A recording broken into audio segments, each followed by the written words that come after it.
मेरा नाम श्वेता गुप्ता है। मैं उत्तर प्रदेश के एटा ज़िले के मानिकपुर गांव से आती हूँ। सर मेरी प्रारंभिक शिक्षा मेरे ग्रामीण क्षेत्र से ही हुई है।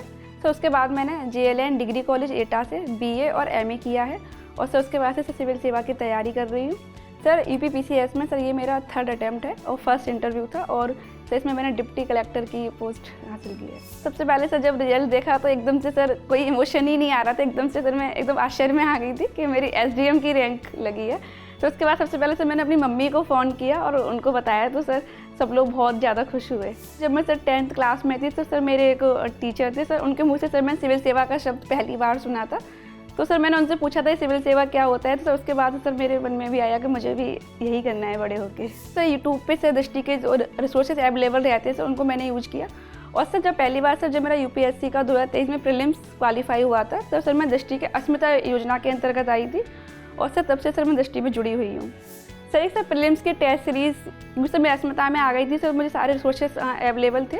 एक सर प्रीलिम्स की मैंने टेस्ट सीरीज दृष्टि की ही की। उसके अलावा सर बैच की तैयारी के दौरान सर मैंने दृष्टि का मेंटरशिप प्रोग्राम ही सर फॉलो किया था। सर मेरे लिए सर मुझे लगता है प्रीलिम्स थोड़ा ज़्यादा मेरे लिए ईजी था। मैं प्रीलिम्स क्वालिफाई कर रही थी लेकिन सर मैं मेंस में अटक रही थी बार बार। लेकिन सर इस बार सर तीनों स्टेज क्वालिफाई हुए PCS में। सर पहले सर मैं धैर्यवान नहीं थी, थोड़ा ज़्यादा उत्सुकता में आ जाती थी। सर मैंने अपने अंदर एक धैर्य को डेवलप किया है इसने। इस जर्नी से मुझे पेशेंस और परसिवरेंस रखना काफ़ी सिखाया है। तो सर मुझे लगता है ये काफ़ी बड़ा बदलाव आया है मेरे अंदर। सर गाइडेंस सर मैटर करता है लेकिन सर ओवर गाइडेंस भी नहीं होना चाहिए। हमें सर अपनी स्थिति को ध्यान में रखते हुए सर अपने मन से भी सर अपनी चीज़ों को फॉलो करना चाहिए। गाइडेंस सर लेनी चाहिए लेकिन सर करना अपने मन से ही चाहिए जो हमें हमारे लिए सूटेबल लगता है। सर मैं दृष्टि और सर विकास सर को सर मैं यही मैसेज देना चाहूँगी। सर उनकी सर जो अस्मिता स्कीम है सर वो हमारे हिंदी माध्यम जैसे बच्चों के लिए सर बहुत ही एक गेम चेंजर साबित हुई है।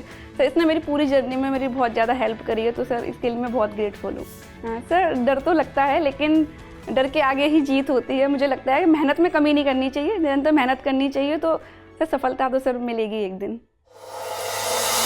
अब एग्जाम की तैयारी को और बेहतर करने के लिए हमारे चैनल को लाइक, शेयर और सब्सक्राइब करना ना भूलें।